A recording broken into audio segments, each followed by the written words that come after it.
Chicago, the second city, has been full of racing stars all week as the new host city for the first race of the Chase. We come to the Windy City off a wild night in Richmond, a wild night that for some turned into something of an adventure as drivers tried to lock in the final places in the Chase. Even for some already with a place in the championship, the night became somewhat of an adventure. But at the end of the evening in Richmond, the drivers all smiled for the photo, celebrated briefly, knowing they had a big challenge ahead. That challenge begins this Sunday at Chicagoland Speedway, a very fast mile and a half, the new venue for the first race in the Chase for the Sprint Cup. 400 miles is the distance Sunday. Right now, it's time for the opening practice as ESPN welcomes you to our coverage of the Chase for the Sprint Cup from the Chicagoland Speedway in Joliet, Illinois. Cars rolling onto the speedway for their very first practice laps of this weekend. And as we get set to go, we go quickly down to the garage area and set some stories for the day. Here's Jamie Little. Well, Alan, now that the Chase is officially being kicked off, it's going to be interesting to watch the Cinderella story of Brad Keselowski and his crew chief, Paul Wolfe. They're the only first-timers in the Chase. Both crew chief and driver have never been in a Chase before, and they're the only ones. Now you see all the other crew chiefs lined up, and then there's Paul Wolfe over here. He told me the plan today, since they don't have a notebook at this racetrack together, they're going off the notes from other mile-and-a-half tracks this year. And oh, by the way, they have a win. The plan right now, though, they are taped up, and they're doing a mock qualifying run to jump up on the board early. Let's go over to Vince Welch. Well, Jamie, Sprint Cup teams normally make their visit here to Chicagoland Speedway midsummer. Well, it's mid-50s here today, as you can see by the jackets that the crew chiefs and the media will be wearing today. Now, the cooler temperatures mean faster speeds, and as the cars go faster, that affects the travel on those cars, the way they might hit the splitter as they settle into the corner. And as I visited with crew chiefs this morning, high on the priority list is making sure that they get those travels right as quickly as possible so they can begin fine-tuning their race cars. Alan? Vince, thank you. And as we get set to embark on the run to this year's championship, we look at the seating and how they'll go to the green flag Sunday as far as the 12 drivers competing for the Cup. Kyle Busch with the tiebreaker over Kevin Harvick by having a couple of second-place finishes where Harvick has none. So that's why, even though the fact that they both have 4 wins, Kyle gets the #1 seed. And you see the rest of the order of the 12 drivers who compete for the championship. And welcome to Chicagoland Speedway. Alan Bestwick, Dale Jarrett, and Andy Petrie. New venue to begin the run to the championship this year for the drivers and teams. What's it mean being here versus New Hampshire, where they've started this Chase for the last 7 years? Yeah, I think it's probably a better barometer for us to look at as we have 5 mile-and-a-half tracks in the Chase. So I think this is going to give us an idea which teams are going to be stronger. Certainly on 5 weeks, all of them will try to improve. Other than who may win here, they'll try to keep that momentum going forward. But I think it really gives us a great idea of what to expect for these next 10 weeks. And you're speaking of momentum and getting the Chase going, I think this is going to be a really good place for Kyle Busch to start out, our point leader. I think those flat 1 mile tracks like New Hampshire are not good for them, and it kind of puts them in a bad mood to get started. I think this is a great thing for that team. Let's talk about this practice in particular. A lot of different agendas out there. You have guys who do need to make the race on time Sunday. You've got guys who their weekend is all about just trying to win this race. And then you've got the guys in the championship. This is the practice that determines the order of qualifying. What's going to happen in this practice? Well, you know, everything happens when you have a fast race car. Everybody's working on trying to make their car as fast as they can make it for either qualifying or for the race. And it's just what agenda they happen to be on. It's still just about making that car go fast. Yeah, and this is probably the closest time to Sunday's actual time and temperature and everything, because their final practice is later this afternoon. Things will cool off even more than what they are now. So I think that we're going to see each of these teams trying to do different things. I think they want to go fast, just as Andy was pointing out, but then we're going to see some long runs take place and see exactly what they need to work on with their race cars. Kyle Busch, #1 seed for the Chase for the NASCAR Sprint Cup. He was the #1 seed back in 2008.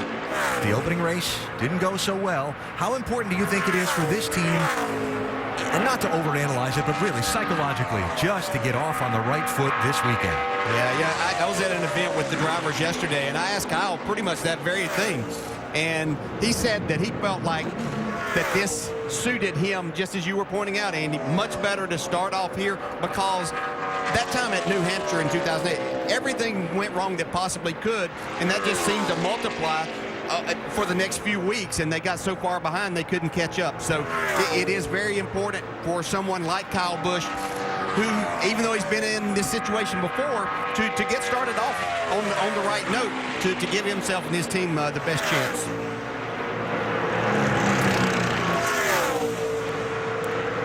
Different agendas for Clint Boyer and company.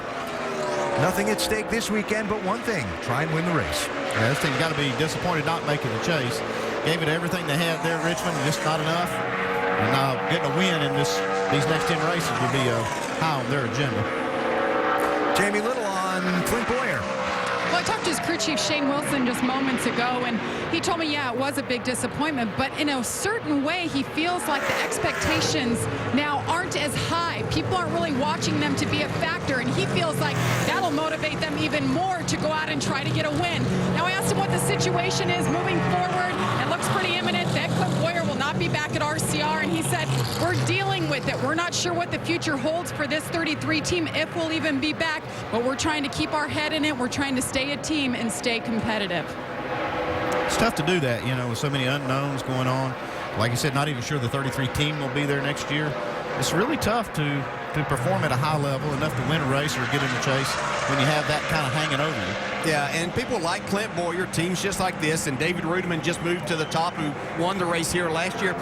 In talking to the drivers this week, each one of them to a man, I'm sure the crew chief would be the same way. And the people outside the chase are going to play a bigger role, they feel like, this year because of all the strategies, the fuel mileage stuff we've seen, just a lot of things, and how good these teams are.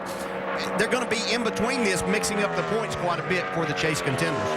There's a man DJ mentioned has just gone to the top of the speed chart. David Rudiman, 00, the winner of this race. I say last year, but it was last July, a year ago, July. And you saw the logos on the tires support the troops. Yep. That's something Goodyear's doing this week. It's really neat to see that. And the tire looks pretty cool, too. Somebody else who could establish some things psychologically. Again, not to overanalyze, but if Jimmy Johnson could come out and win this race Sunday, boy, what that would do to a lot of the other teams as far as the psychological game of this chase is concerned. Talk about being in your head. Yeah. Yeah, he's already there. Yeah. And each of these teams know that, you know, that's their measuring stick right there, is this 48 team, and, you know, how they start this out. We've seen them not do so well in the first race, but I think the mile-and-a-half tracks are somewhere that they're going to need to excel at, obviously, with them being 5 of them. So that first run wasn't very good for them. Looked like the car was extremely loose in the center of the corner. It did look loose. I don't know if they're in a qualifying type trim. I know that this session here will seed the drivers and how they go out in qualifying. And with the qualifying being more midday tomorrow, it may not be to their advantage to go fast in this practice to go late. Yeah, let's just explain that for just a second, Andy. The lineup for qualifying is based on the inverse order, basically, of the speed chart from this first practice. And I had a couple of different people suggest to me in the garage area today that you didn't want to show all you had in this practice and post that really fast number because you wanted the early draw for qualifying on Saturday. Yeah, if the sun comes out tomorrow and it's, you know, like I said, it's getting hotter during the day, you wouldn't want to go late. We said all week that what the 48 team, in my mind, that's done better than everyone else, is be better prepared for these 10 races and know exactly what they want to do each week. So it certainly wouldn't surprise any of us to think that Jimmy Johnson and Chad Knaus would be playing that type of situation right now. No, obviously, nothing against the rules. They're just looking at it and taking what would be their best opportunity for qualifying tomorrow.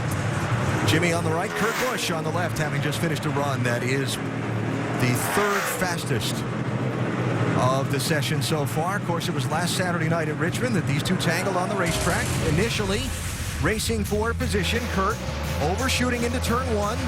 It locks up there. In that situation, I just saw Kurt Busch overdrive his race car, getting in the corner, and got into the left rear of Jimmy Johnson. I didn't see that at the time as being an intentional move. No, and I don't think Jimmy thought it was intentional. I just think he thought it was avoidable.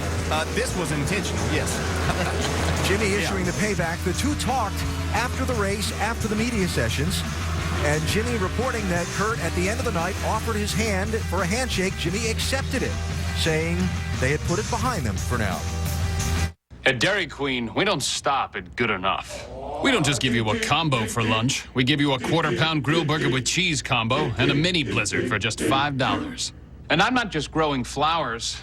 I'm growing friends. Hey! Hey. Because at Dairy Queen, good isn't good enough. Who are you talking to? A quarter-pound grill burger with cheese, fries, drink, and a mini blizzard for just $5. So good, it's ridiculous. Americans, builders of the beautiful, architects of the useful, creators of things born of an independent spirit. And that's as American as, well. So your policy looks good. Is there anything else? Why'd you buy my husband a Falcon? Thanks for the Falcon. I didn't buy anyone a Falcon. Sure you did. You saved us a lot of money on auto insurance. I used that money to buy a Falcon. Ergo, you bought me a Falcon. Should got a Falcon. Most people who switch to State Farm save on average. About $480. What they do with it, well, That's their business. Oh, that explains a lot, actually. Another reason people switch to State Farm. I could have got a Falcon. Get to a better state.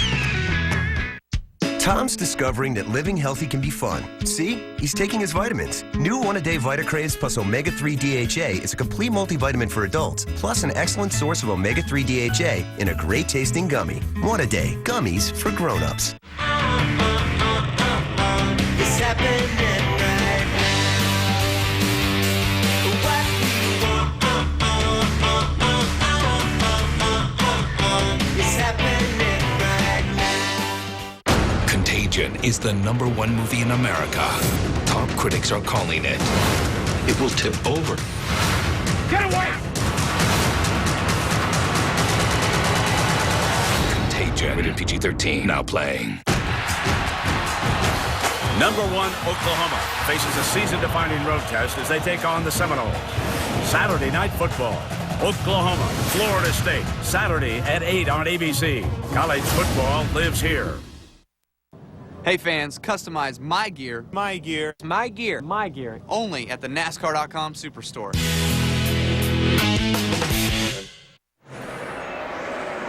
Our coverage of NASCAR Sprint Cup Series practice today, just the beginning of a busy weekend of motorsports on the ESPN networks. NASCAR Nationwide Series racing here tomorrow, 3 Eastern, ESPN2. The O'Reilly Auto Parts NHRA Nationals qualifying Saturday late night, ESPN2. We've got the GEICO 400 for the NASCAR Sprint Cup Series Sunday at 1 Eastern. The American Le Mans Series at Laguna Seca, ESPN2 on Sunday. And then the O'Reilly Auto Parts Nationals Finals, that's Sunday night, 8:30 Eastern on ESPN2. Lots of motorsports this weekend. Brad Keselowski is back in the garage. Jamie? Well, Alan, I had mentioned he wanted to do a mock qualifying run his first stint out of the gate, but he had some motor issues. This was his radio. Sounds like I'm on 7 cylinders here. Yeah, you are. Yeah, you are. Something's wrong with it. Yeah, it's not running right. Definitely. Popping too, almost like a once crash or something. There's a lot of popping going on. I shut it off. I switched ignition boxes once. Volts 13. All my gauges looked good. I shut it off. I don't know if I want to run it again. And Paul Wolf, his crew chief, very calmly told me he was keeping his fingers crossed it was just a faulty spark plug, so they went ahead and replaced all of those. And for more on what they did, let's go to Tim Brewer in our Craftsman Tech Garage. Hey, Tim. Thanks, Jamie. Mark Nichols on that car, he's a very experienced engine tuner. But what he's talking about is the spark plugs, 8 of them in the car itself. But when you're changing those spark plugs, you actually remove the wires. Now, if you get a cross wire, it's going to cause that spitting and backfiring through the carburetor. But if you actually just break a spark plug, you crack the porcelain right here, you're going to have a misfire. But the simplest thing Mark can do is make sure that all the connections are on the plugs, and that's a good thing because Mark, he also chassis dynos that car the last thing before he puts it on the truck. Come here, and I guarantee you it was hitting on all 8 of them when he put it on the truck. Guys? We'll see if it's hitting on all 8 now as Brad has taken it back out onto the racetrack. Yeah, but Andy, something as simple as that could actually cause some damage internally, though. Yeah, if it's just a spark plug and you don't run it long, so he shut it right off. It shouldn't cause him any problems for the weekend. Looks like it's running fine right there, so that's the good news. Sounds pretty good. Yeah, sounds good there. Don't hear that snap, crackle, pop. So perhaps problem solved there for the two. We'll follow up on that when they come back around. Here's Ryan Newman one of the drivers involved in the chase for the NASCAR Sprint Cup, showing 6th fastest overall right now. Agree or disagree with me, but a group that has been very solid all summer, but needs to show a little more if I'm going to buy into that they can win this championship. I think this is one of the teams that wishes we were starting back at New Hampshire like we did last year, because they won the last race there.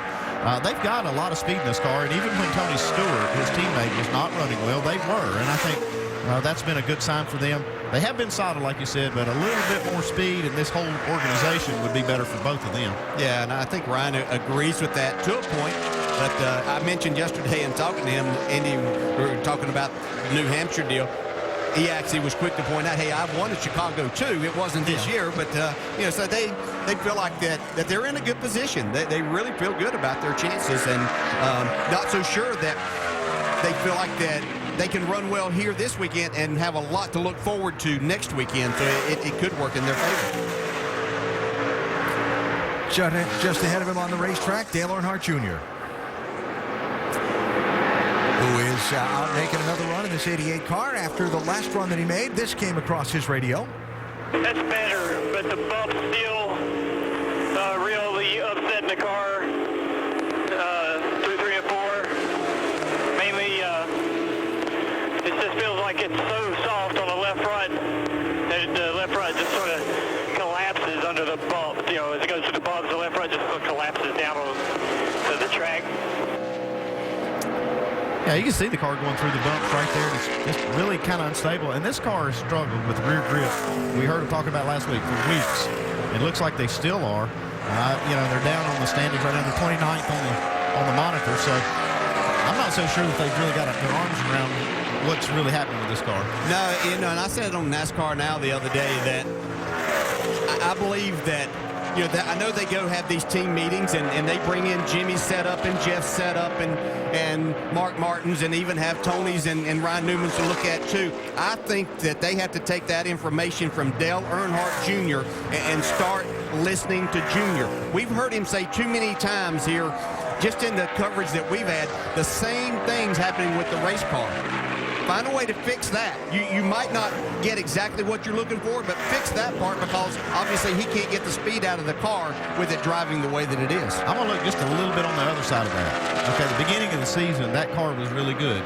Jeff Gordon was the driver of this car, and I know the numbers were different, but this team had Jeff Gordon driving that car. They take all that information and what that car was last year, and they ran really good at the beginning of the season. And sometimes makes me wonder, is Dale Jr. sending them down the right road sometimes? I don't know. Could well be, yeah. They do need to make changes one way or another. Got to run better to have a shot at this. I could almost see like a sigh of relief, though, off of Junior from just getting in. I think that weighed on them very heavily. Now they're in. They got nothing to lose for 10 weeks. Absolutely. Denny Hamlin, as well as Junior, involved in that lap 8 wreck last Saturday night at Richmond, when really those two drivers were the ones that had the most to lose besides Tony Stewart. And I talked with Denny's crew chief Mike Ford in the garage area this morning. I told him I was very impressed. They took a car that was wrecked at lap 8, and they finished in the top 10 with it last Saturday night. You're looking for those little intangible things. Maybe that kind of momentum can set them on a roll.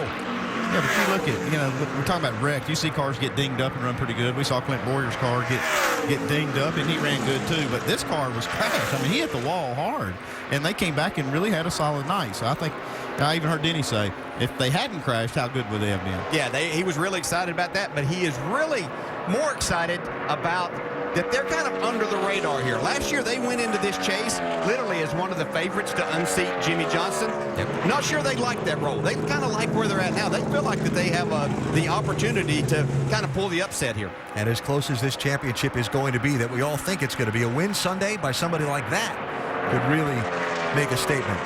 Clint Boyer back out on the racetrack. Some reports on Clint Boyer here this week that perhaps his destination for next season is going to be Michael Waltrip Racing. Michael Waltrip putting out a statement this morning saying, and I'm quoting the statement here, "I can confirm we've had very productive conversations with Clint and a quality sponsor. Today, however, we don't have anything finalized and we're not in a position to make any formal announcements. Our goal has never changed. Rob Kaufman and I want to continue to improve the competitiveness of our team and be a consistent winner at NASCAR's highest level. Pursuing Chase-proven personnel, including drivers, has been a priority. As soon as we have more information to share, we will." End of quote. There are so many things at this late stage of this season still yet to be settled out for next year's lineup, and that's kind of unusual. But kind of a sign of the times, too, in this economy. I think that's the biggest thing is money interfering probably as much as any time that I can remember in this sport. Obviously, money is a money-driven sport. Having that sponsorship and being able to put all those things together. Clint obviously has the talent to do this, but in this day and time, as you were pointing out, it takes a little more than that sometimes.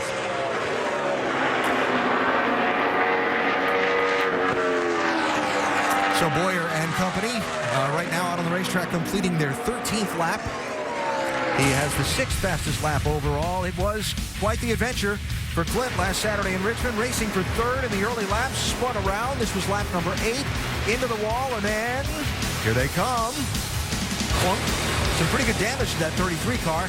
Took off from there, ran all the way back up into the top 5 with it.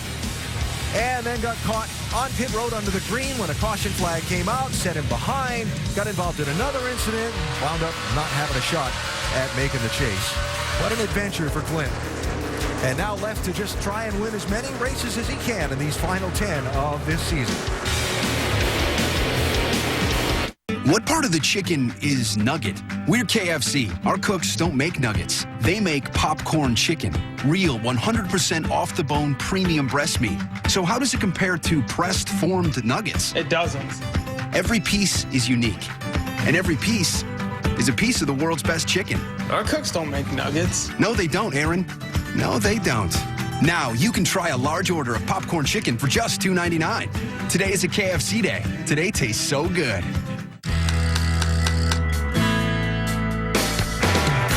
Use an oil as durable as Quaker State, and there's no telling how many miles you'll go. But here's what'll happen when you get there. Reach 300,000 miles with eligible Quaker State motor oils, and we'll give you a check for the Kelly Blue Book trade-in value of your car. And you keep your car. No other motor oil has the molecules to make a commitment like this. Only Quaker State. Real, durable oil. Once Trevor and his co-workers experienced the sheet metal strafing intensity of NASCAR, their business trips were never the same. Hey, she's a little loose coming out of the turns, but overall, I think we had a great car today. You guys did an awesome job. Forfeiting their preferred status was worth discovering that if everything was more like NASCAR, everything would be more awesome. I thought our boss was going to need a wrecker, but it's like he made it back.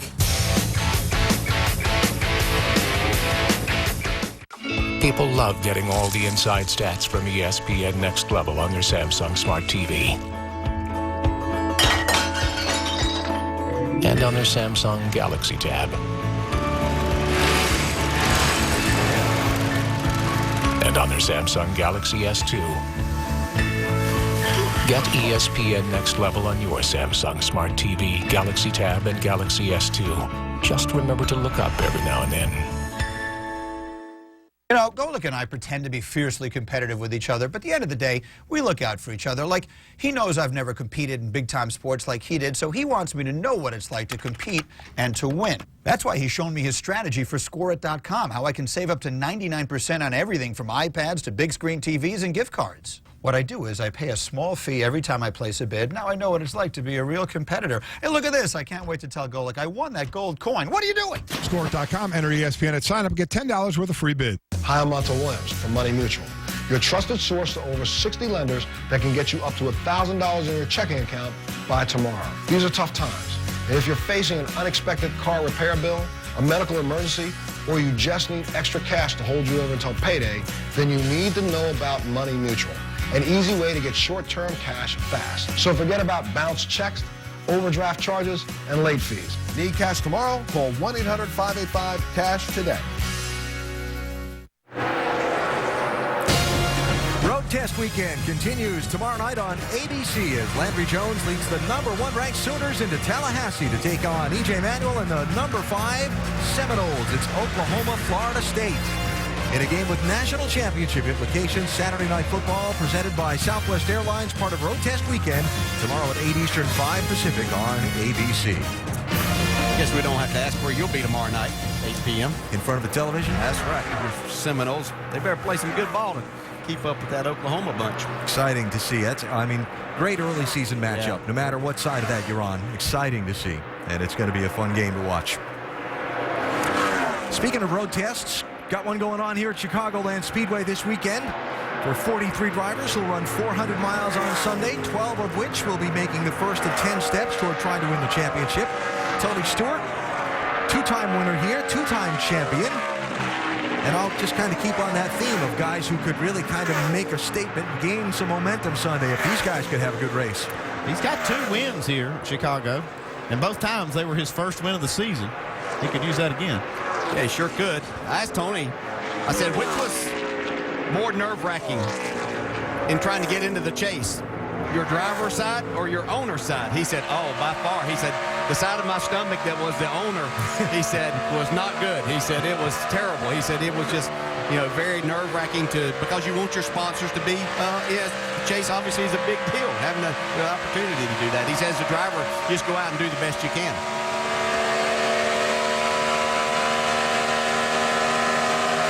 He's one of those drivers that said their team is just looking for speed. He felt like that, they had a lot of, some of the handling things that they felt like were better, but they just couldn't find the speed when the car was reasonable to drive.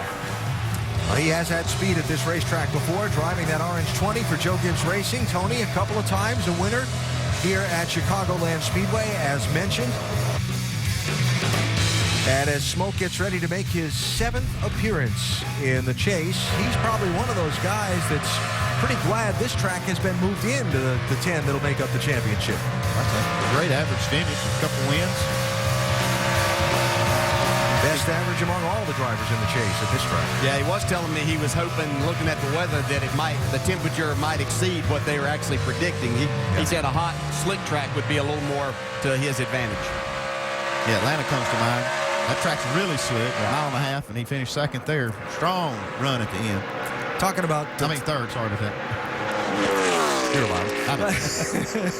Talking about temperatures, this race at the Chicago track, we showed you earlier how it's normally been run in mid-July. Now it's being run in September. Even across this weekend, the temperatures. It's 55 degrees now. The forecast for qualifying tomorrow is 68, and for Sunday's race, 67 at the green flag. And that temperature can affect these race cars in a lot of ways. Well, but you can't order the weather you want to practice in, so they'll just have to make the best of this.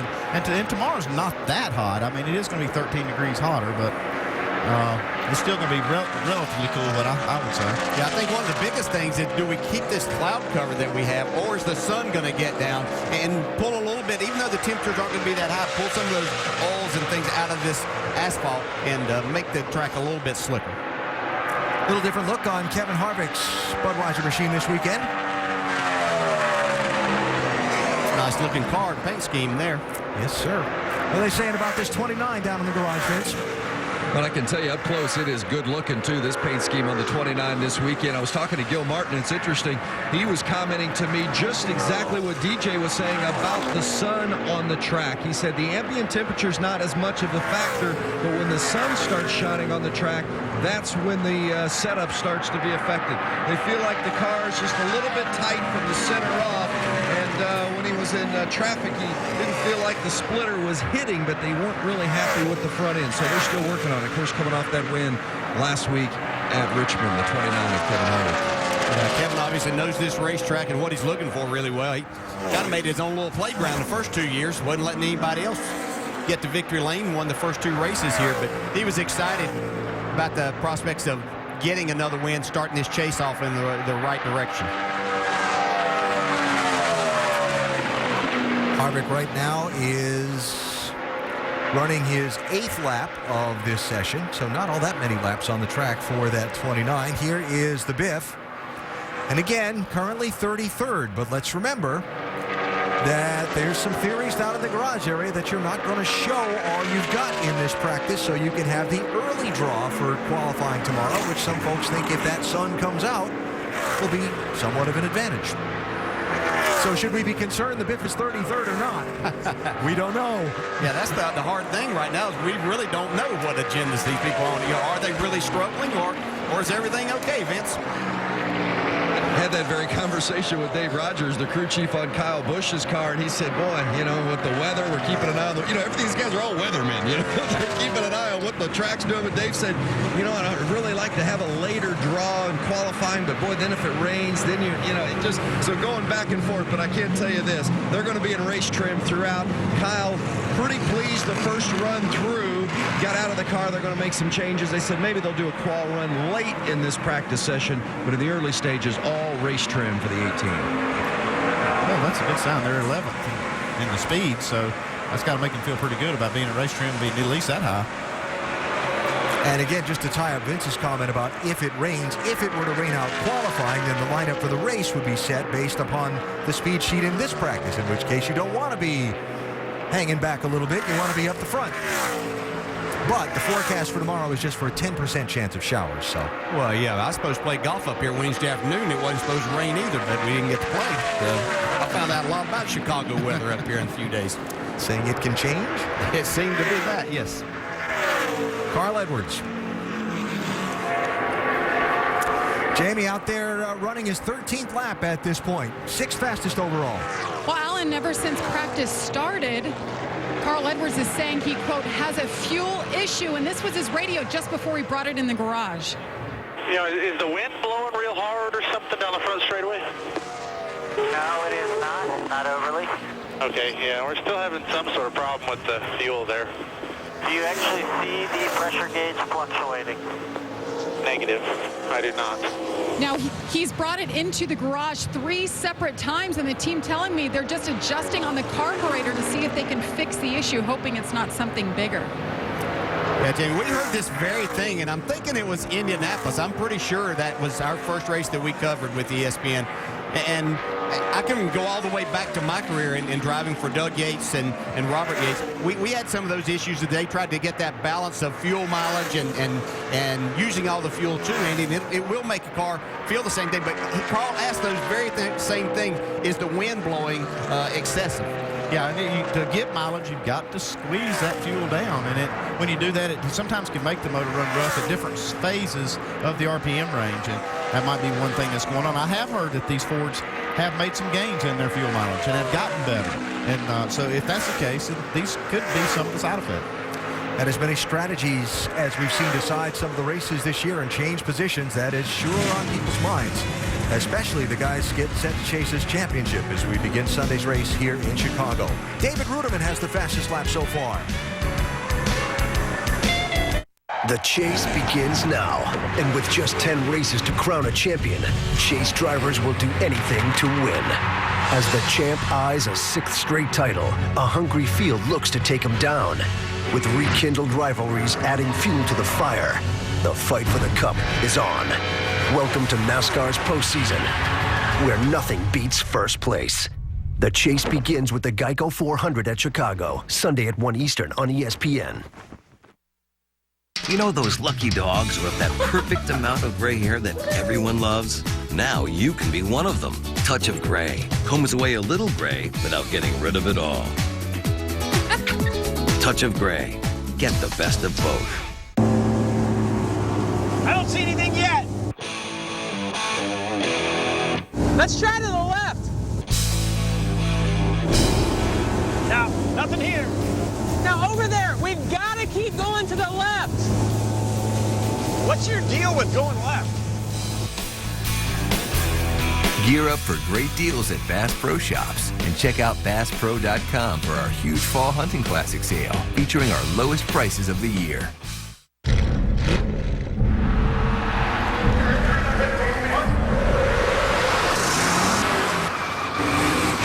Goodyear, driven by those who use the world as their proving ground. Goodyear, more driven. This is the Montrose Pet Hospital, Montrose, California. In here, anarchy meets order. Working with AT&T, doctors set up a broadband solution to handle data and a mobility app to stay connected with their business, so they can run the office even when they're not in the office. It's a network of possibilities, helping you do what you do even better. Call AT&T and see what we can do for your business.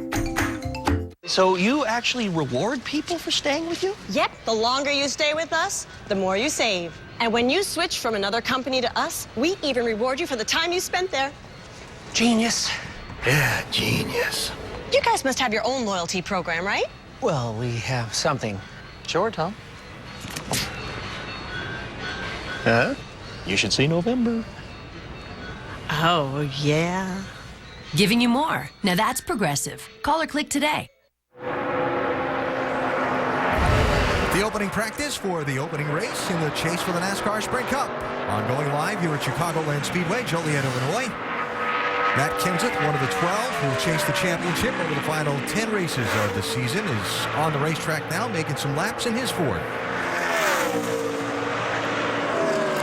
Matt, 28th fastest lap so far right now. He's on his 15th lap. Fastest of the laps was the 13th on the racetrack. Yeah, this is one of those teams that you talk about kind of under the radar, too, that can put together 10 solid weeks, can throw in wins there, which I think you're going to have to do in this, but not having that bad week. Matt Kenseth is very good about taking care of his equipment and being there at the finish, and might be outside the top 10 all day, and next thing you know, he's finished 5th or 6th and had a good solid points day. I was very excited about the fact that this is the first race of the championship, because he feels for his team, the Roush Fenway Ford Group, that these mile-and-a-halfs have been their strength this year. And like we talked about with Kyle Busch, putting your best foot forward first and getting off on the right leg, he felt this was going to be a great weekend, a great place, a great opportunity, I guess is the word I'm looking for them to start. Well, when you have an engine program that's getting better and you're making gains, the first place you see, the tangible results are at these bigger, faster tracks like mile-and-a-half. And I think that's one reason that they've had so much success. At the beginning of the year, I believe that they've made some gains under the hood, and that's probably one reason they're real optimistic. Yeah, and Matt, his 2 race wins came at tracks that we have in the chase, at Texas and Dover, I believe, and so that has to be encouraging to him, knowing they'll be going back to those tracks a second time. Going to head back in, talk it over with his crew chief, Jimmy Fennig, and see what else they want to try as the practice continues. Teammate David Reagan, one of those guys involved in that situation we were talking about earlier, like Clint Boyer, where next year is not nailed down yet. Didn't find a way to get into the championship, but still got a lot to prove and a lot to race for over these final 10 weeks. Somebody has got to steal the spotlight from these guys in the championship. And I emphasize, got to steal the spotlight for their own personal circumstances. Absolutely. This is the time that owners that are out there looking to make changes, or you're trying to stay at the same place that you are, just to make sure that owner sees that even though you didn't make the chase, you're still solidly 100% in the mix with this and trying to make good things happen. And David's one of those that can definitely do that. Mr. Moe, at this point, starting the championship, Jeff Gordon. You want to find a track he's good at, just pick one. Yeah, that's kind of right, yeah. And the biggest thing that they've had, Andy, just what you pointed out at the top of our show, speed, that's been the biggest difference. When we've seen Jeff Gordon all year long, when they've qualified and had speed in their race car, and maybe that seems simple and goes without saying, but yeah, it's not easy to achieve, but when they show up, and we've seen that here pretty recently every single week. What are they saying about this 24, Vince? They're pretty happy with it. They came in, made some changes just to get the balance a little bit more comfortable for Jeff Gordon. They tried a new setup, kind of the new era car, if you will, on the mile-and-a-half at Atlanta. We saw how that worked out. They went to victory lane. So Alan Gustafson was pretty encouraged as the crew chief heading into this race, and they feel like maybe they have hit on something with their mile-and-a-half program, which remains to be seen as the weekend progresses. But so far, so good for the 24. And an interesting point from Vince's report to jump off on there, evolution. How we've seen this season evolve even, and guys that have had speed and momentum for little bursts of time from one organization to the other, to the other, to the other. And right now, this Gordon group has it but 10 races is a long time to keep it. Yeah, it's not like you can just sit on a package that you found that works good, because these other 42 will not let you do it. They're going to continually make their cars better, their programs better, and you have to do it too. Even though it's a 10-race deal, in those 10 races, somebody's going to find some things that's going to make their car faster. Jimmy Johnson's team working on the 48, Vince. They're trying to find some things to make their car go faster. It's a little too positive right now. Listen to this radio from Chad Knaus just a few moments ago when Jimmy was rolling out for his run. I think about 30-30s, 30-40s is what we're searching for here. Some guys are going faster to start, but not really worried about that. 30-30, 30-40 for about 5 laps. Well, I can tell you their first lap was a 30-55, and their second lap was a 30-48. Chad had seen enough, said, I think we better bring it in and go to work.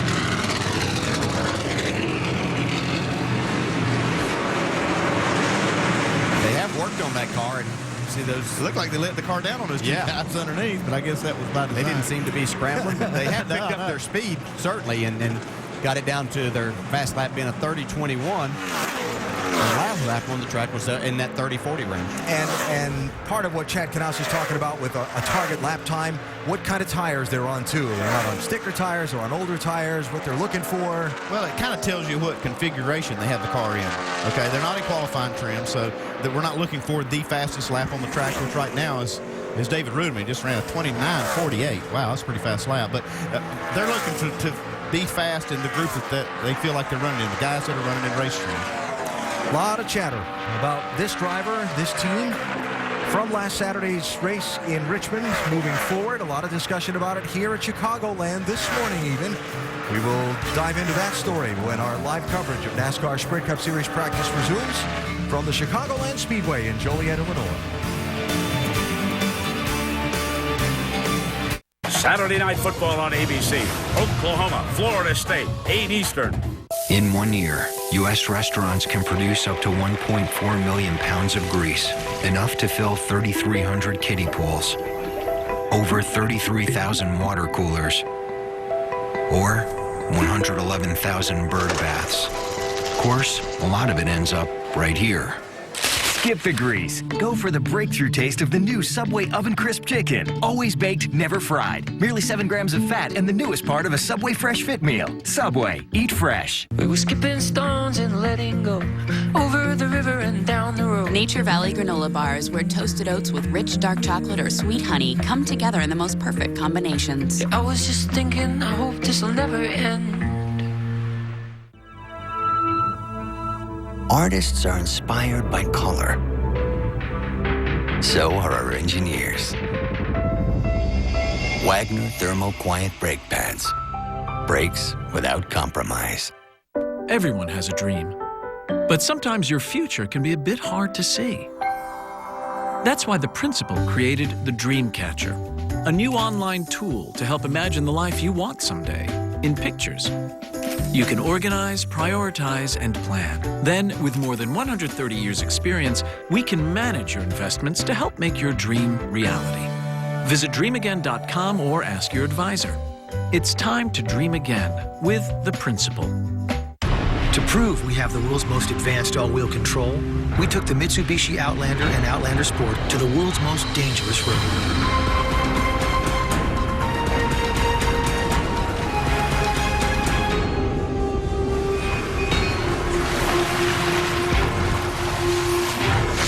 If our Outlanders can handle this road, imagine what they can do on yours.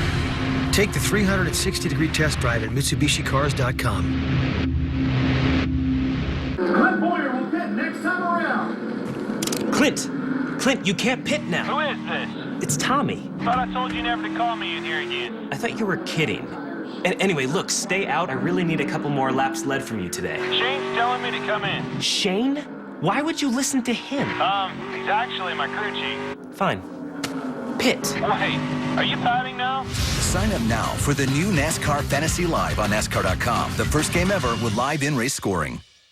It is a touchdown for Vince. Oh, yeah! Watch ESPN.com and the Watch ESPN app. The ESPN networks, live anywhere. NASCAR Sprint Cup Series practice ongoing at Chicagoland Speedway on an overcast and somewhat chilly day. It's in the mid-50s right now as the so far caution-free practice rolls on. Here's your driver that has posted the second fastest lap of this session, Regan Smith. Southern 500 winner. And the man who has the fastest lap so far is driving the 00, David Ruderman, the last winner here at Chicagoland last July. It looks like they've switched over to a race-type setup now. He's putting more laps. He's got 11 laps completed on the track. Running some pretty fast laps, though, even in race dreams. Knows his way around here. We talked about him winning here last July. Said he had this race circled since they left here last year. It is definitely one of his better tracks, David says. Dale Jr. making another run, actually wrapping up another run in this 88, Jamie. Well, he's had a lot of different things he's been wanting to work on. The first and foremost was, he said the left front kept coming up through the corner, wasn't working at all. It just quit working, as he said. They've worked on that and made it better. Now they're trying to gain more grip over the bumps, and they've been waiting to get the car balance just a little bit better before they switch over for qualifying. He's saying he's pretty good. He's way too loose, though, so they're going to hold off a little while longer before they do a mock run. Alan? Do you know that 8 of the 10 tracks in this chase, the Sprint Cup Series, has already run on this year, and Dale Jr.'s got the best average finish in those 8 races. Should be encouraging to that team. That they can find that form they had early in the season, like we were talking about earlier.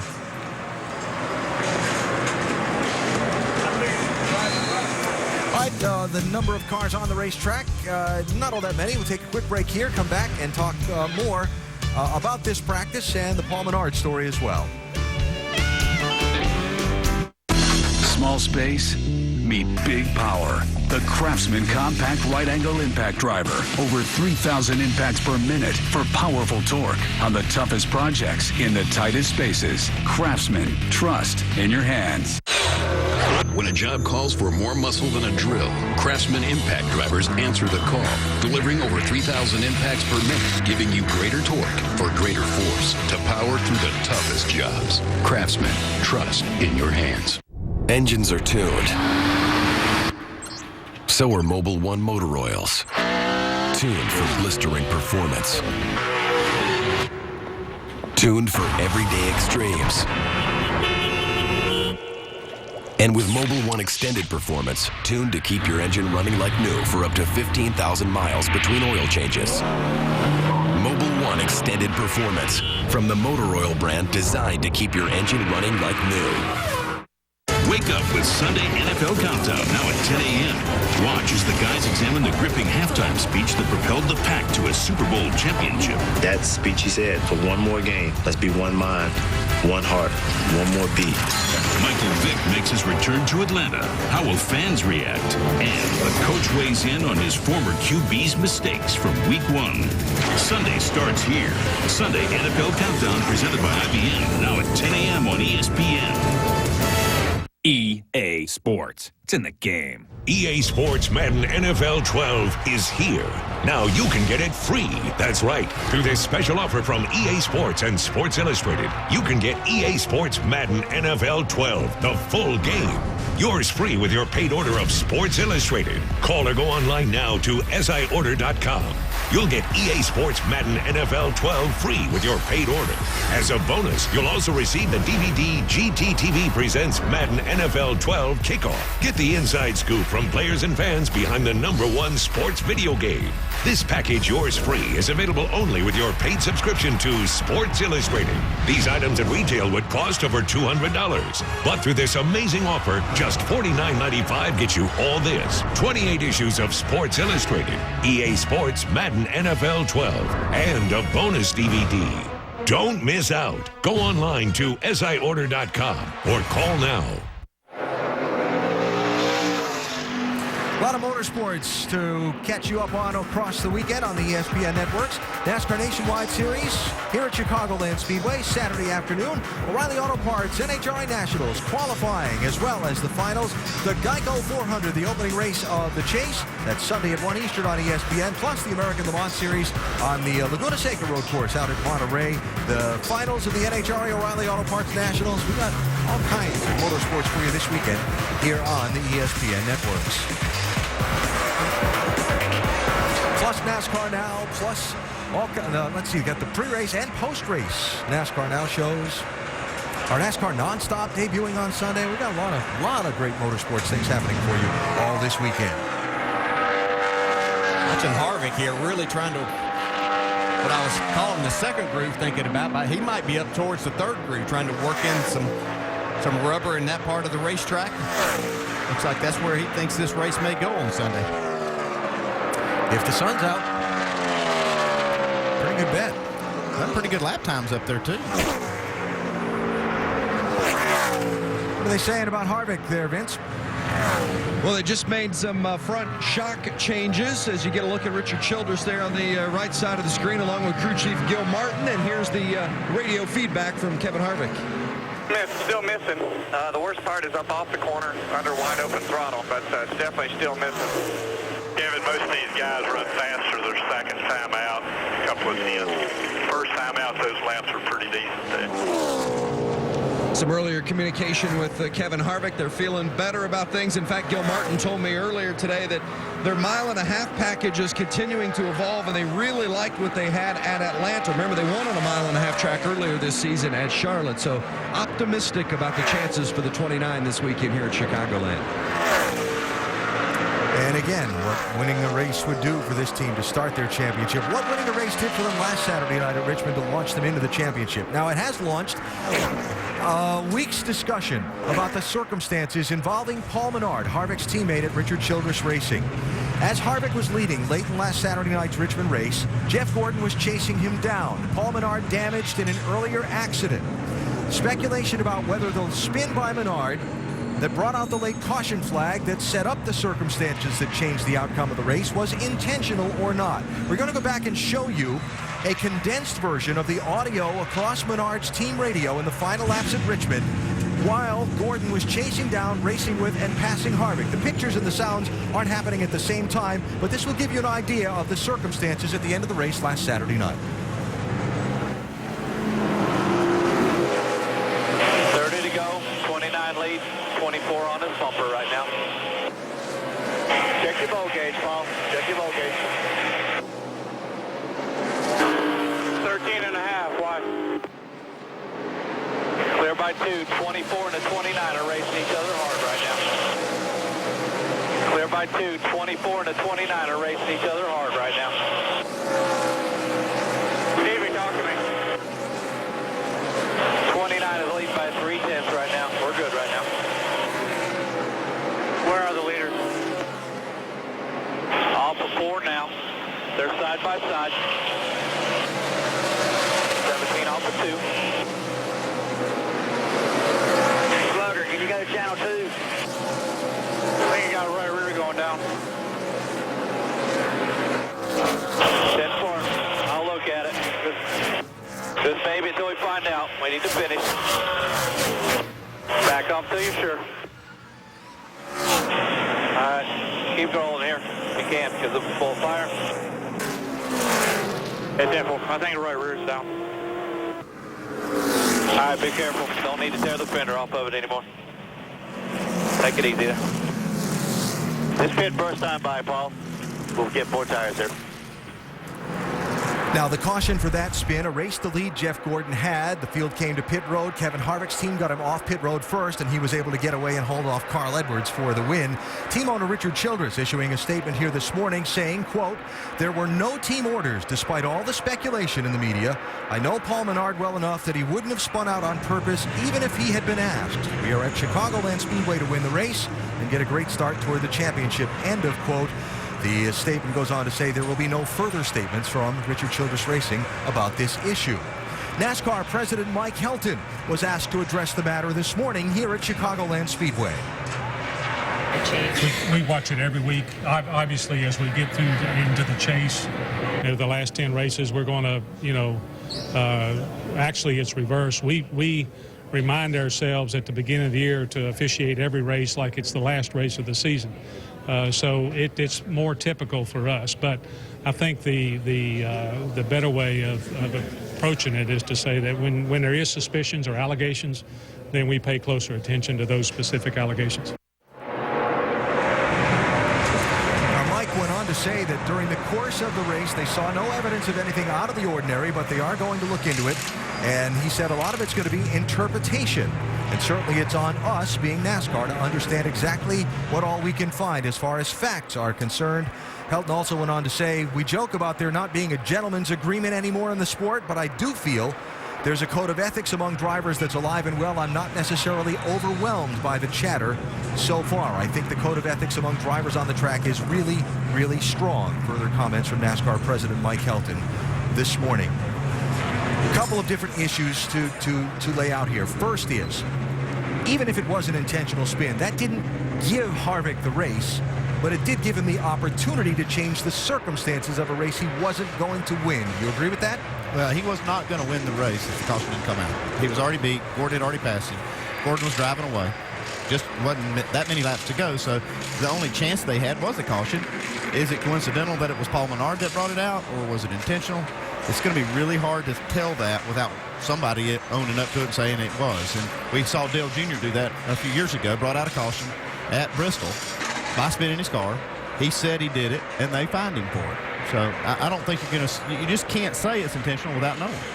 That's the only way that you're going to ever know. I mean, as much as you try to keep a handle on this, and much as NASCAR tries to look and react to situations, there's no way of knowing it unless, as you said, Andy, either Richard Childress or Paul Menard say, yes, that is the facts. But it was unfortunate that it even got brought up. We had a great race there, a fun night of racing, but there's as we get more into this sport and more cameras on everything, more opportunities to listen to radio chatter, you can make a lot of things sound like they could be a very good case for that, but we'll never know unless one of these people say, yeah, that's exactly what happened. Continue our conversation about this in a second. The caution is out. The 60 car of Mike Skinner has just gone up in smoke. Heading off into turn one, you see Skinner has not hit anything, but the caution is out to check the track. It does look like he put some fluid down through turns 1 and 2. Champion Crew Chief Tim Brewer over in our Craftsman Tech Garage. Tim, this is not certainly a new circumstance to the sport, but the discussion of it is much higher visibility.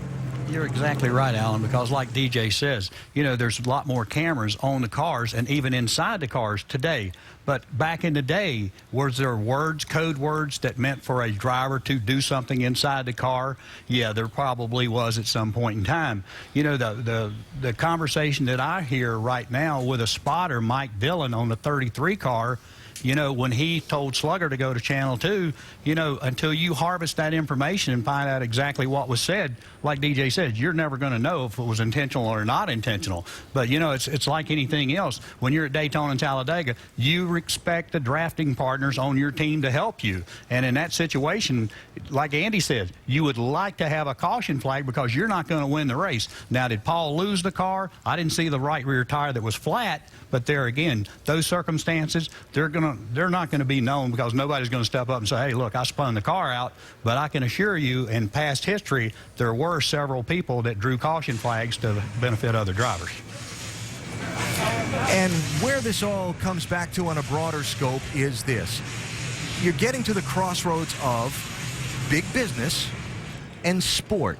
As the dollars involved for these team owners and these sponsors and the stakes get higher and higher and higher versus the pure sportsmanship that we all want to see in our sports and in our racing, you're getting to the point where that intersects with an issue like this.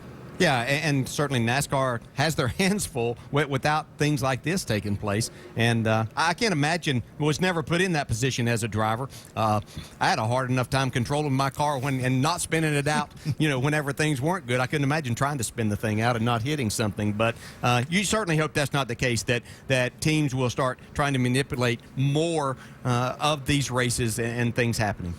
5 straight years. nobody has been able to win a championship but Jimmy Johnson.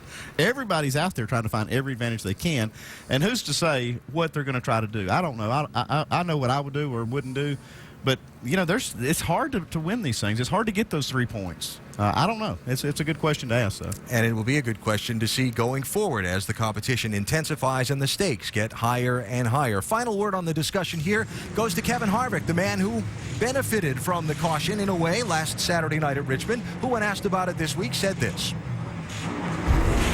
I mean, he's just voicing an opinion. I'm going to talk here, not you. He's voicing his opinion. I have no problem with that. I mean, there's nothing that needs to be riled up or create a controversy. There's nothing there. It really, it's something to where people have opinions, and I have an opinion, but that's not anything against Jeff Gordon or anybody involved. I mean, he's just asking questions, and that's what he should do. So thoughts of Kevin Harvick here at Chicagoland Speedway this morning. Now, you heard the mention of Channel 2.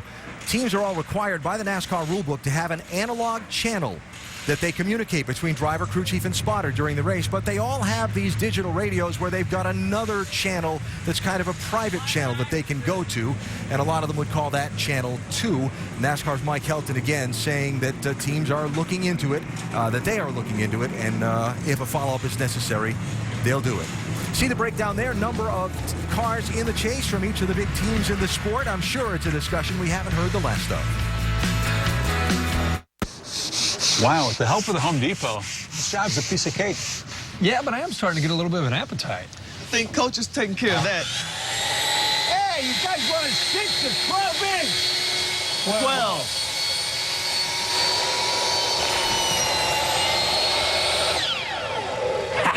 I nailed it. Thanks, Coach. ESPN College Game Day, built by the Home Depot. Saturdays at 9 a.m. on ESPNU, continues at 10 a.m. on ESPN. Downloading music can be expensive. So to save money, I've trained my dog in this cockatoo to play all the hits of the 80s. Hit it, Mr. Butters.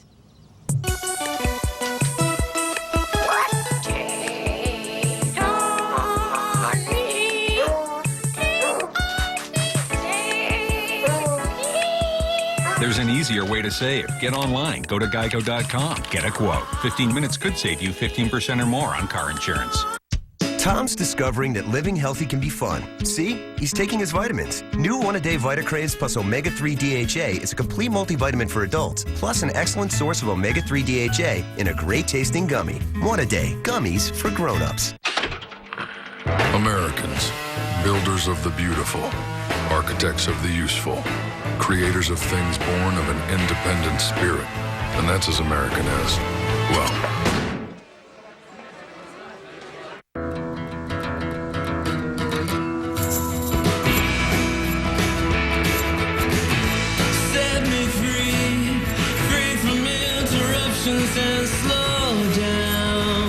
We're CenturyLink, a new kind of broadband company, committed to providing honest, personal service from real people. 5-year price lock guarantees, consistently fast speeds, and more ways to customize your technology.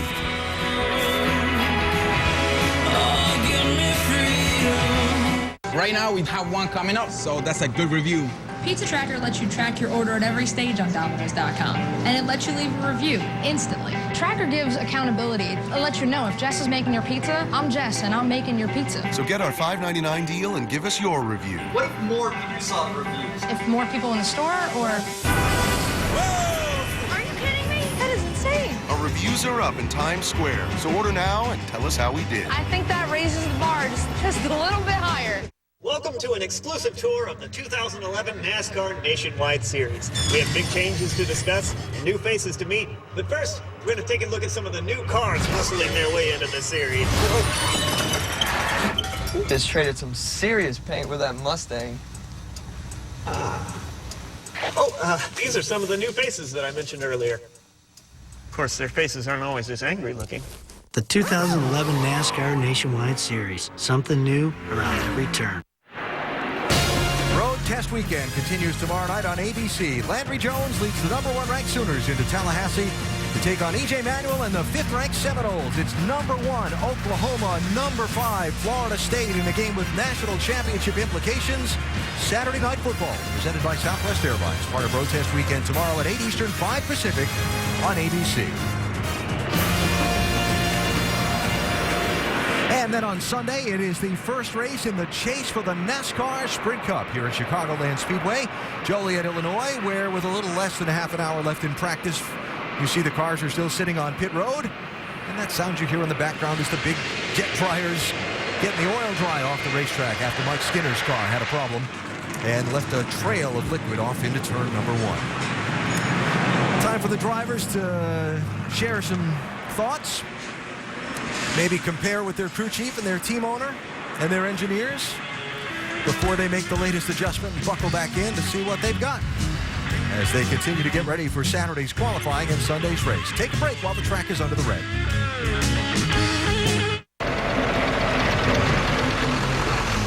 Get her! Get her up here! I need you to cover for me. You've worked this thing before, right? Nope. You know what it does, right? No. It's pretty simple. No. You're gonna do great. You're my superstar!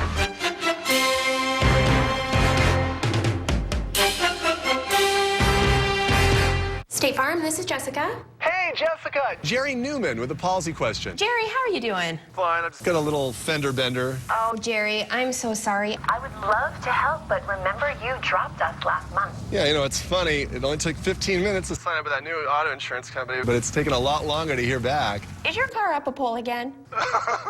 I miss you, Jessica. Jerry, are you crying? No, I bit my tongue. Get to a better state. State Farm. There he is. Dude, you got a boo. Oh, well, looky there. Gear up for great deals at Bass Pro Shops and at BassPro.com. Like Redhead Tech Hooded Fleece for under $25.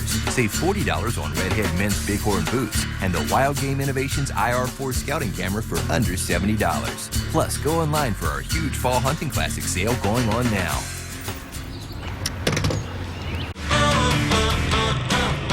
It's happening right now. What we want. It's happening right now. In 72 hours, it kills everything. The #1 movie in America is one of the best films of the year. It's mutated. What are you talking about? What happened to it? Contagion, rated PG-13, now playing in theaters and IMAX. Going back to college for a sophomore year. Co-signed a credit card, buy books, not beer. But the second that she shut the door, girls started blowing up their credit score. She bought a pizza party for the whole dorm floor. 100 pounds of makeup at the makeup store. And to take it down to spring break in Mexico. But her folks didn't know, cause her folks didn't go to freecreditscore.com. Hard times for daddy and mom. Offer applies with enrollment at freecreditscore.com. The tinkering and adjusting and experimenting continues in NASCAR Sprint Cup Series practice here at Chicagoland Speedway. Under the red flag still after Mike Skinner's car had a problem going off into turn 1 and dropped a lot of liquid on the racetrack. Carl Edwards out of his car and talking to Jamie Little. Well, we talked about Carl earlier and played his radio that you thought it was so windy, but it was just a fuel issue. Were you guys able to diagnose and fix it? We fixed it, but we don't know exactly what it was, so we're going to go back and try to make it do it again. We didn't know if it was the ignition or if it was the fuel. And, yeah, it's just going down the front straightaway. It would just lose power in little spurts, you know, and yeah, I asked about the wind because at Indy, I thought the engine was blowing up. It turned out it was just the wind, you know, gusts of wind. And they told me, no, it's definitely not windy. So we'd like to get this chase started off right, and we just want to make sure there's not something in that engine or that fuel system that can bite us in the race. So we're going to be real cautious about it. We'd love to get the Aflac Fusion to victory lane. We've got the now hiring paint scheme going on, so if people are looking for a job, Aflac is hiring, and we just hope that we can come out of this race with the finish that we think we can get a leg up on some of these guys in the chase. Okay, so right now for practice, you're going to focus on going back and trying to make it do what it was doing to diagnose and know what to fix later on. It doesn't seem like it makes much sense, does it? We're gonna try to mess the car up a little bit here and figure out why it's doing that. But we're gonna go make a mock run now. We're not sure if it's gonna rain for the next practice, so we're gonna get a qualifying run in, and hopefully we get this cleaned up and we get a good lap in. Okay, thanks, Carl Edwards. He'll get back in the car, and we're going to send it over to Tim Brewer in the Craftsman Tech Garage. Tim, what exactly was he talking about there? Tell you what he's talking about. In my opinion, it's the float level and the carburetor, because what you're trying to do at high RPMs, you've got the throttle 100%. You're drawing a tremendous amount of fuel right here in this area. Now, you can adjust this float level up and down, meaning changing the volume that the bowl holds. But the reason you have to keep it somewhat down, centrifugal force lets the fuel override and spill down in the carburetor. It doesn't make the engine real efficient. But when you have these engines turning 92 to 9,300 RPM, most of the guys are going to complain about it starving, running out of fuel on the top end. You simply raise this float level, and it usually takes care of the problem. Guys? That's one of the things that this fuel injection coming along is going to kind of eliminate. They're going to have a good control over that fuel delivery. And, you know, the carburetor is kind of an antiquated way of doing it.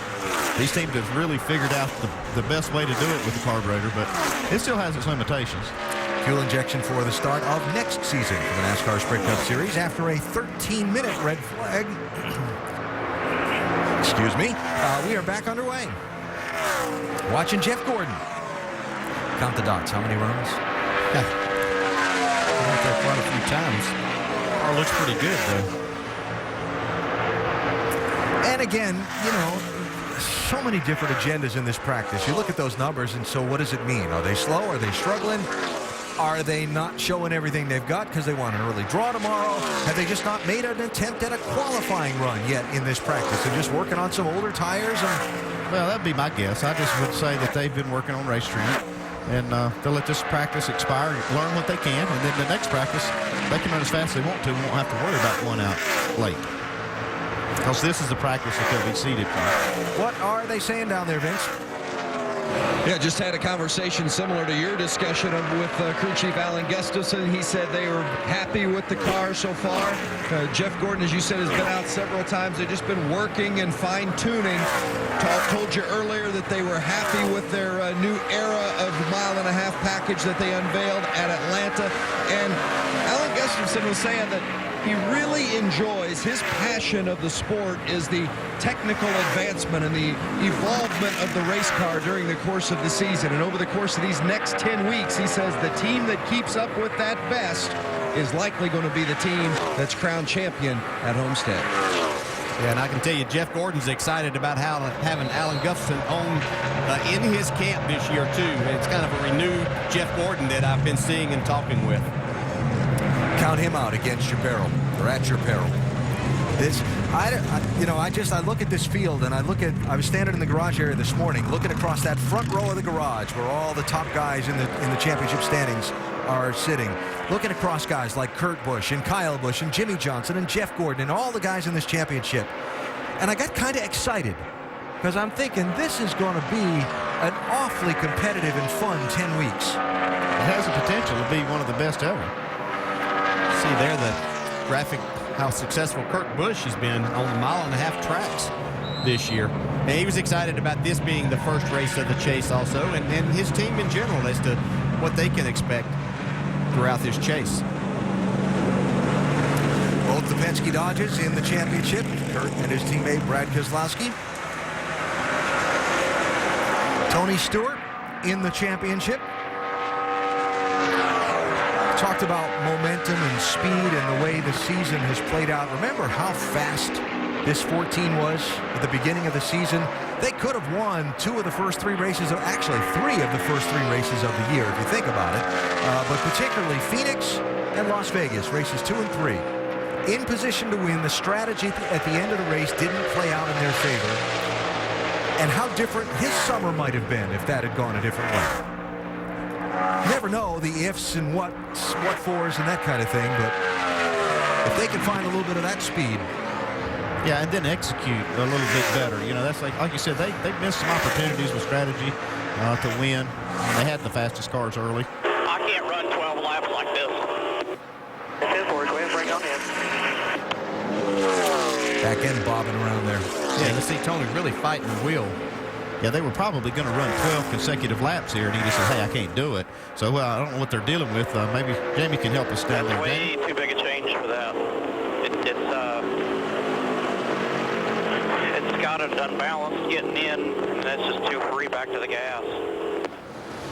Well, before he came into the garage and they made that big swing, as you heard him say, he said he was just too tight in the center. It was better, and it would stay for a few laps, but then it just wouldn't be consistent. So they took a big swing at it there, and it just wasn't good enough. They did change the left rear spring on that car, so he's bringing it in, going to make another adjustment. But you guys talked about Tony Stewart's year. It's hard to believe he is winless, but of all racetracks to kick off the chase, this is a good one for him. Two-time winner, and he has 8 top 10s out of 10 races, so he knows how to get the car hooked up here, Alan.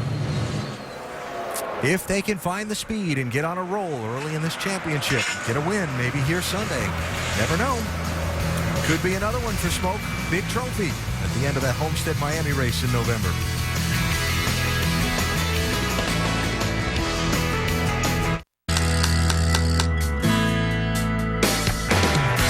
Use an oil as durable as Quaker State, and there's no telling how many miles you'll go. But here's what'll happen when you get there. Reach 300,000 miles with eligible Quaker State motor oils, and we'll give you a check for the Kelly Blue Book trade-in value of your car. And you keep your car. No other motor oil has the molecules to make a commitment like this. Only Quaker State. Real, durable oil. At Dairy Queen, we don't stop at good enough. We don't just give you a combo for lunch. We give you a quarter-pound grill burger with cheese combo and a mini blizzard for just $5. And I'm not just growing flowers. I'm growing friends. Hey! Hey. Because at Dairy Queen, good isn't good enough. Who are you talking to? A quarter-pound grill burger with cheese, fries, drink, and a mini blizzard for just $5. So good, it's ridiculous. Hey fans, customize my gear. My gear. My gear. My gear. Only at the NASCAR.com Superstore. Hey Tulsa, what's the over-under on Simmons? 4,012.5 words. I'll take the over on Simmons and Rutabaga to show. Join us at Grantland. With just 10 races to crown a champion, the chase begins now. Welcome to NASCAR's postseason. Never miss a moment of chase action as ESPN brings you NASCAR nonstop. The GEICO 400 at Chicago, Sunday at 1 Eastern on ESPN. GameFly is amazing. It allows me to get access to any game I want. Join GameFly, choose the games you want online, get them in the mail, and send them back when you're done. GameFly has a huge selection of titles. Before GameFly, I could never play as many games as I wanted to because I couldn't afford it. Go to GameFly.com now. Click the joystick in the top right corner, enter World in the box, and get started with a free extended trial. And remember, you can cancel at any time. Product shown rated E through M. There is no better deal than GameFly, period. You know, since we started talking about ScoreIt.com, over 13,000 bidders have won over $5 million in discounts. Plus, Goldick, why are you on your laptop? Hold on. I'm loaded with bids, and I'm going to win this Apple iPad on ScoreIt. You're unbelievable. At ScoreIt, you pay a small fee every time a bid is placed. No more bids. Auction closes even if the price is a penny. Winners are saving up to 99% off retail. We want you to go to ScoreIt.com and enter ESPN, and we'll give you $10 of free bids. Greenie, did you just... Yes, I did. I won it, baby. NASCAR Sprint Cup Series practice, the opening practice session of the weekend ongoing at Chicagoland Speedway. Only one incident so far, Mike Skinner with a mechanical problem that stopped the practice for 13 minutes to clean up some liquid that trailed out of his car. And David Ruderman has posted the fastest lap so far. Kyle Busch, we were told, on a mock qualifying run right here. Championship leader starting the chase for the NASCAR Sprint Cup. A 30.03 as the fastest time in this practice. So we'll see what this lap gets him. Right now, 29.48 is the fastest time that's been posted by David Ruderman.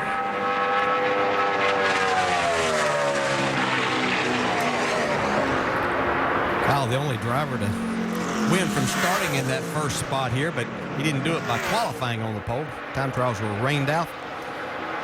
I'd say that's a practice qualifying run there, all the way down on the apron, coming to the stripe. 29.53. That's second.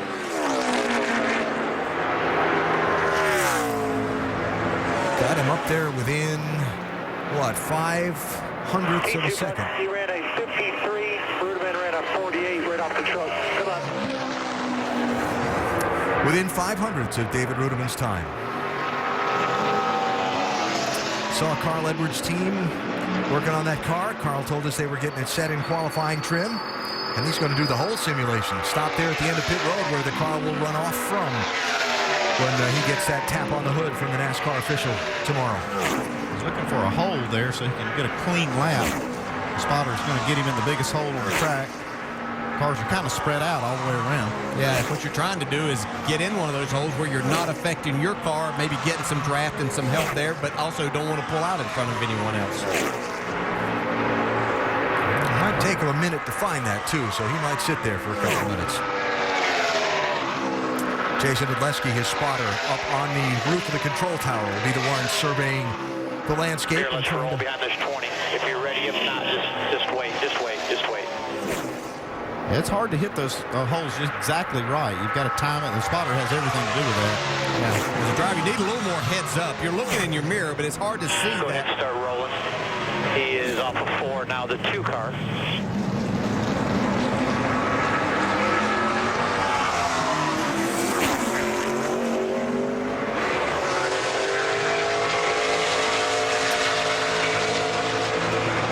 And by the way, while Carl gets up to speed, one of those statistical oddities at this racetrack. Go ahead, you're seeing something there? Yeah, I saw that they pulled out in front of another car, but that car happened to slow down, so they did get in a nice hole there. It looked like he might have been a little slow as he had a car coming to the apron, had to wait on that. How many Sprint Cup races has Ford won at this racetrack? I can't think of one. But if you're asking, have to be none. You'd be on the right track. None. Okay. And doesn't that shock you? As much success as they've had, particularly this Roush Fenway team on the mile-and-a-half tracks, never won here. In fact, Roush Fenway has not won at this racetrack, period, in any of the 3 NASCAR National Series. That is strange. I was stunned to read that. It had never occurred to me. Carl's probably on a mission to change that this week. Be a good time to do it.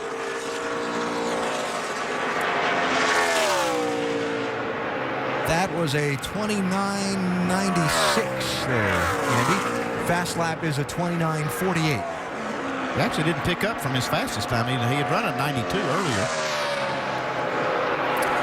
Listening to what the driver's saying, listening to what the crew chief's saying. Jack Roush, the cat in the hat on the left. Chip Bolin, one of the team engineers, also there in the conversation.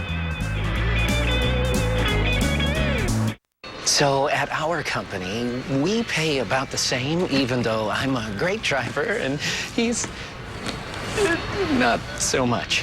Well, for a driver like you, I would recommend our new Snapshot discount. This little baby keeps track of your great driving habits so you can save money. Amazing. It's like an extra bonus savings. He's my ride home. How much can the Snapshot discount save you? Call or click today.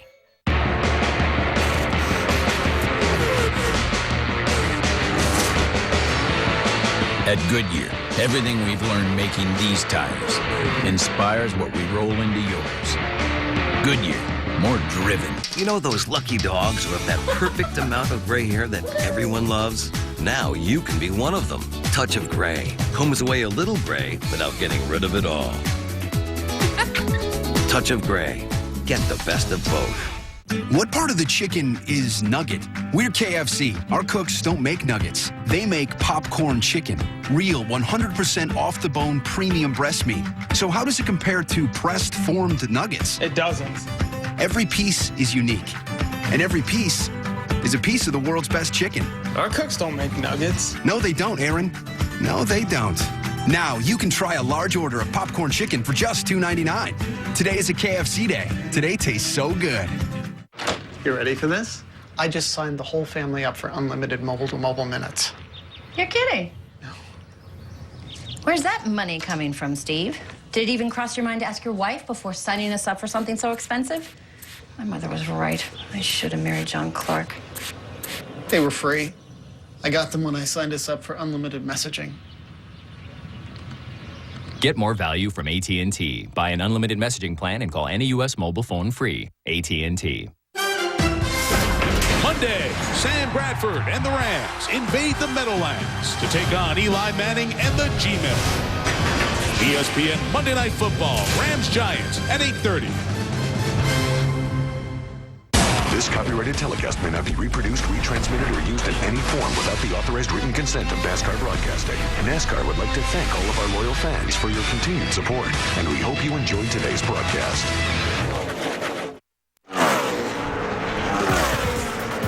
Don't forget tomorrow, the NASCAR Nationwide Series runs 300 miles here at Chicagoland Speedway. We'll have it on ESPN2 starting at 3 Eastern Time.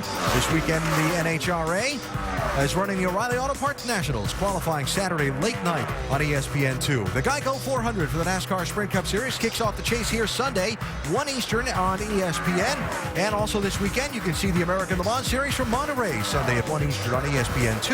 And the finals of the O'Reilly Auto Parts NHRA Nationals, 8:30 Eastern Sunday on ESPN2.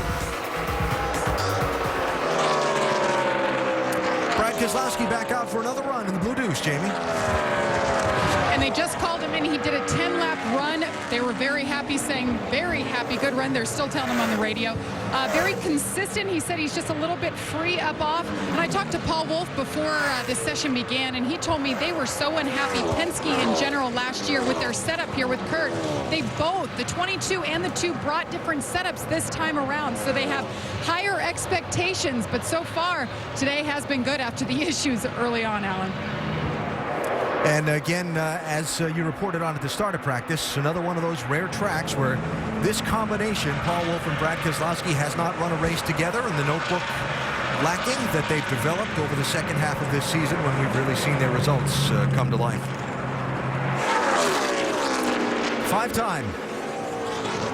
And Matt Kenseth also out there as well. A couple of chasers making another practice run. It looks like Jimmy Johnson has pretty much stayed on the same set of tires maybe throughout this entire practice.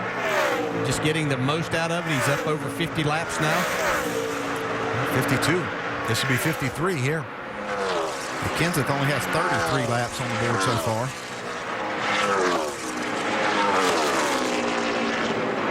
See the dark spots on the track there where they're beginning to rubber in this fast mile and a half. It'll get darker and darker and darker if we don't get any rain to wash it off and make them start again. Yeah, but that's been the one thing that's been good about this racetrack over the years. As it's aged some, the racetrack is really wide. Now, when we first started racing here, obviously the short way around was the fast way around, and now you're going to have 3 and possibly 4 grooves to work from. Update on the 48 from Vince. That is not the same set of tires, by the way, as you guys were asking about whether he'd been on the same set that whole time. It is not. They've used a couple of sets. Jimmy likes the car for the most part, although they made an adjustment on the previous run that he didn't care for quite as much, so they have switched back to where they were before. Otherwise, the times are getting better for the 48 and the 5-time champion, Jimmy Johnson. And let me tie some of that together. The rubbering into the racetrack, the wear on the tires as you run during practice, and through all these changing conditions, you're trying to interpret behind the wheel and from on top of the transporter what the race car is doing and how it's reacting to the changes you're making. Yeah, it's always a little bit of a guess involved. It's to changes that you make and cycling of the tires and how many laps are on there. And especially you get to that situation where you have more laps on your tires than everybody else, you know, what is the fall off there? And you have to really look at that and take it for what it's worth, Andy. Yeah, that's why crew chief has all the engineers on top of the truck to help you with this. It is a kind of a science project to try to figure out all that stuff, but it's just all part of the game. 32 laps in this practice for Dale Jr. Obviously, he's heading back in. Kevin Harvick back out for another run in the 29, Vince. Yeah, they've been pretty pleased with this 29 car. Here was Kevin Harvick on the radio with Gil Martin. Probably come back just a touch for the center. I don't know if it's wedge. I think the wedge needs to be in there. If we could just get it, the turn just a touch better in the center. I like the exit of that better. got speed. I like that part, too. A lot of speed. They came in, and to try to make that improvement that Kevin was talking about, they made a camber adjustment, but Harvick just radioed to Gil Martin and said, I think that made it tighter. I'm not sure I liked that one. I heard two key words there. Got speed. Good thing to have. I mean, it's, you know, you can get a good handling race car, but if you don't have it to, you know, if you're not fast enough, it doesn't make any difference. So the question about this 11 car for Denny Hamlin is he lacking speed, or are they just playing this practice for an early draw in qualifying tomorrow? Hamlin showing 40th overall as far as fast laps are concerned. I'm going with the latter there. I think they just haven't done anything but worry about their race setups. What I see him running a lot of laps and running some pretty good times. Very consistent and good lap times for race trim, but that doesn't stack up very well when you look at everybody running those qualifying laps. All right, so as we wind to the final 45 seconds of this practice and our telecast thereof, final thought on what you've seen in the opening practice and as we look ahead to Sunday. Well, I think we've seen most of the chase contenders be more concerned about getting their car fast in race trim right now. Yeah, we've seen a mixture of race trim runs and qualifying runs, but Rudiman's lap a couple tenths faster than about a tenth faster than the second fastest car, so I think he's going to be good. Don't forget, tomorrow, the NASCAR Nationwide Series race from Chicago, ESPN 2 at 3 Eastern, and the GEICO 400 opens the chase Sunday at 1 Eastern on ESPN. Numbers Never Lie by Lexus coming up next. This has been a presentation of ESPN, the worldwide leader in sports.